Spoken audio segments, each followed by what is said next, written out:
அஸ்ஸலாமு அலைக்கும் ரஹ்மத்துல்லாஹி வபரகாத்துஹு அல்ஹம்துலில்லா.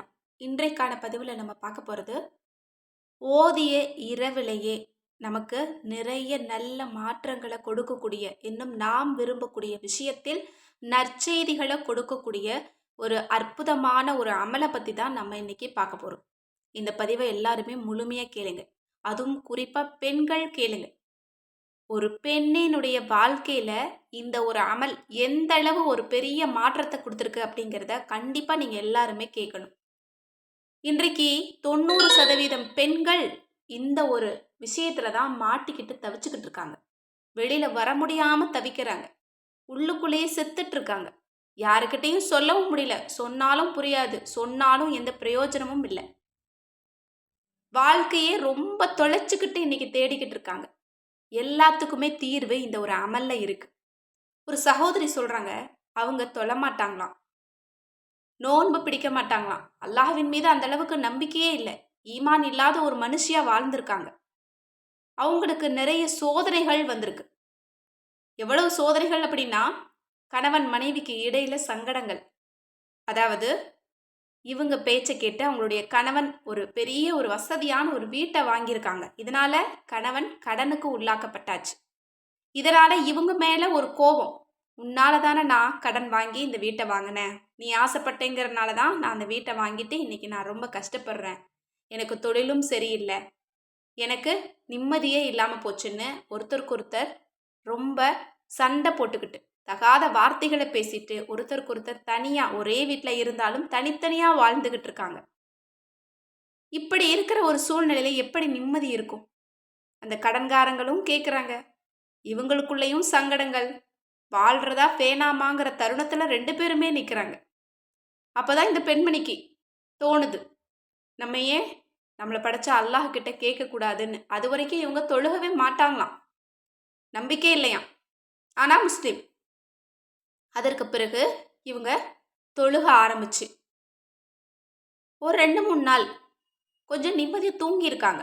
இரவில் இவங்களுக்கு தூக்கமே வராதாம். ரொம்ப கஷ்டப்பட்டு ரொம்ப உழந்துக்கிட்டே இருப்பாங்களாம், அழுவாங்களாம். அவங்க ஒரு பித்து பிடிச்ச ஒரு நிலையில இருந்திருக்காங்க. ஆனால் இந்த தொழுகையை தொழுததுக்கு பிறகு ஒரு 4-5 நாளில் ஒரு நல்ல அமைதி கிடச்சிருக்கு. அதற்கு பிறகு இவங்க குரானை ஓத ஆரம்பிக்கிறாங்க. அதில் ஒரு வசனத்தை பார்க்குறாங்க. செலவாத்தை பற்றி அல்லாஹ் குறிப்பிடக்கூடிய ஒரு வசனம். நான் செலவாத்து சொல்கிறேன், மலக்குமார்களும் செலவாத்து சொல்கிறாங்க, நீங்களும் செலவாத்து சொல்லுங்க அப்படின்னு. அந்த ஒரு வார்த்தை இந்த ஒரு சகோதரியுடைய மனசை துளைச்சிருக்குது. இவங்க யோசிக்கிறாங்க, நம்ம ஏன் செலவாத்து ஓதக்கூடாது, வாழ்க்கை மாறணும்னா நம்ம கண்டிப்பாக ஏன் ஓதக்கூடாதுன்னு. அதற்கு பிறகு இந்த பெண்மணி செலவாத்தை ஓத தொடங்கியிருக்கிறாங்க.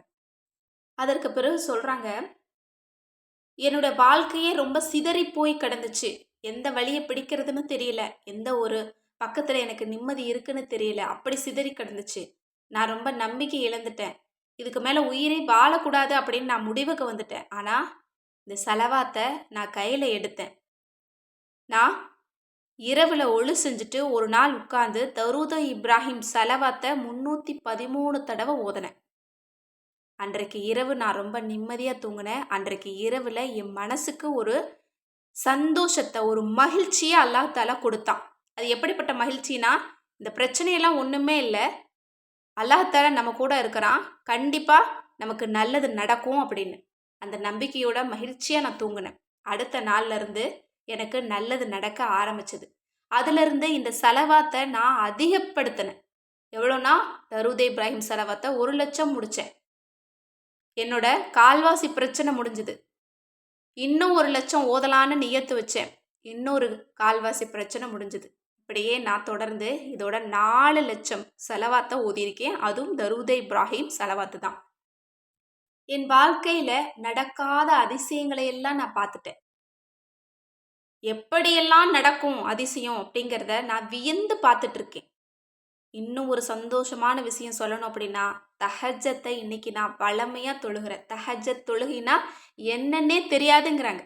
அப்படிப்பட்ட அந்த சகோதரி இன்றைக்கு வளமையாக தஹஜத் தொழுது முழு ஈமான்தாரியாக மாறியிருக்காங்க.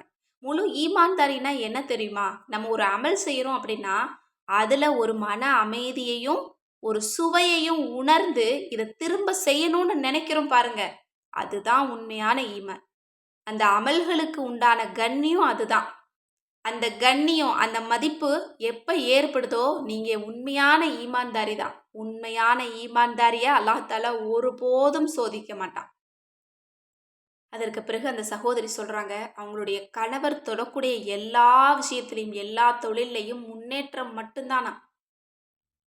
இவங்களுக்கு கடன் அப்படிங்கிற வார்த்தையே அல்லாஹ் அழிச்சிட்டானா. ஏன்னா முன்னேற்றம் இருக்குது, அதிக அளவு பறக்கத்து இருக்குது. அப்படிங்கும்போது கடன் எப்படி இருக்கும்? அதே மாதிரி தான் அல்லாஹ்வின் பாதையில் நம்ம முன்னேறி செல்லும்போது நமக்கு மனக்கவலை எங்கிருந்து வரும்? நமக்கு கஷ்டத்தை அல்லாஹ் எங்கிருந்து கொடுப்பான்? கொடுக்கவே மாட்டான். அதனால உங்களுக்கு ஏதாவது தேவைகள் இருந்துச்சு அப்படின்னா ஒரு இருப்பில் உட்கார்ந்து தரூதே இப்ராஹிம் செலவாத்தை 313 தடவை ஓதிடுங்க. ஓதி பாருங்க.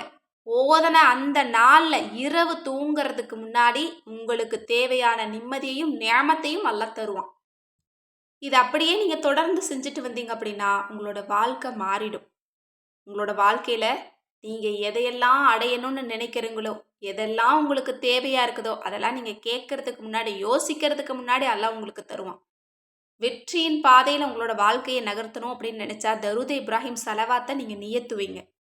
இது வெற்றியை ஏற்படுத்தும், மரியாதையை ஏற்படுத்தும், அன்பை அதிகப்படுத்தும், வாழ்க்கையில் நிம்மதியையும் சந்தோஷத்தையும் உங்களுக்கு தரும். எனவே இன்ஷா அல்லாஹ் இன்றைய தினம் இந்த ஒரு அமலை இன்ஷா அல்லாஹ் முடிங்க. ஏன்னா இன்றைக்கு நம்ம எல்லோருமே வியாழக்கிழமையில இருக்கும். வியாழக்கிழமை மகரீப்ல இருந்து ஒரு செலவாத்தை ஓதணும் அப்படின்னா அதற்கு நமக்கு நிறைய சிறப்புகள் நமக்கு கிடைக்கும். துவாக்கள் உடனுக்குடன் கபூலாகும். அதனால இன்றைக்கு இந்த அமலை செய்யறது ரொம்ப பொருத்தமாக இருக்கும். நான் இன்றைக்கு உங்களுக்கு ஒரு சகோதரியினுடைய வாழ்க்கையில் இந்த செலவாத் எப்படிப்பட்ட ஒரு முன்னேற்றத்தை ஏற்படுத்தி இருக்கு அப்படிங்கிறத நான் சொல்லியிருக்கேன். இது போல பல சகோதரிகள், பல சகோதரர்களுடைய வாழ்க்கையில இந்த தரூத் இப்ராஹிம் செலவாத் மிகச் சிறப்பாக செயல்படுது.